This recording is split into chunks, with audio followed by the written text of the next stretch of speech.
in-insert, pinaglaruan, nag-file ako ng kaso. Tapos sasabihin nila, suka kami. Wala daw kaming... PDP laban senatorial candidates binanatan si Pangulong Bongbong Marcos. Bago tayo magpatuloy, kung hindi ka pa nakasubscribe sa ating channel, mag-subscribe na para sa ating future update. Ngayong araw nga sa isinagawang campaign rally ng senatorial candidates ng PDP laban dito, ay naglabas ng mga saloobin sina Attorney Jimmy Bondoc at pinaringgan si Pangulong Bongbong Marcos laban sa pinalusot umano na mahigit 241 bilyong piso sa bicameral report na hindi na dumaan sa pagsisiyasat ng mga kongresista.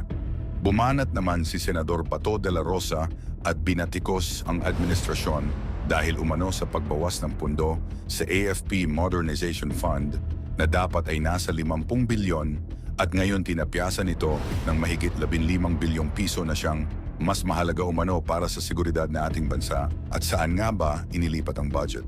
Doon sa AKAP, ginagawa umano ng pamahalaan na maging tamad ang mga Pilipino dahil dito. Pera na para sa AFP Modernization Fund na 50 billion dapat. Anong ginawa? Tinapyasan ng 15 billion.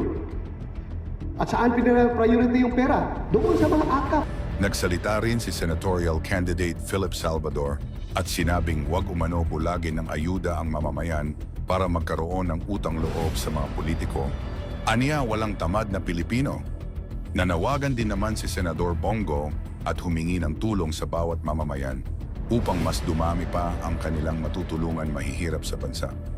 Nanawagan rin ang mga ito na iboto silang lahat upang hindi magtagumpay ang pag-impeach kay VP Sara sa darating na Hunyo 3 pagbalik ng sesyon ng Senado. Marami pong makakatulong po sa ating mga kababayan, hindi lang sa kapartido natin, kundi sa sambayan ng Pilipino. Lahat kami dapat makapasok para pag nakapasok yung lahat ng PDP laban, vote straight kayo. Huwag nyo nang dagdagan ang 10, 11, 12. Makadagdag pa yan sa kabila.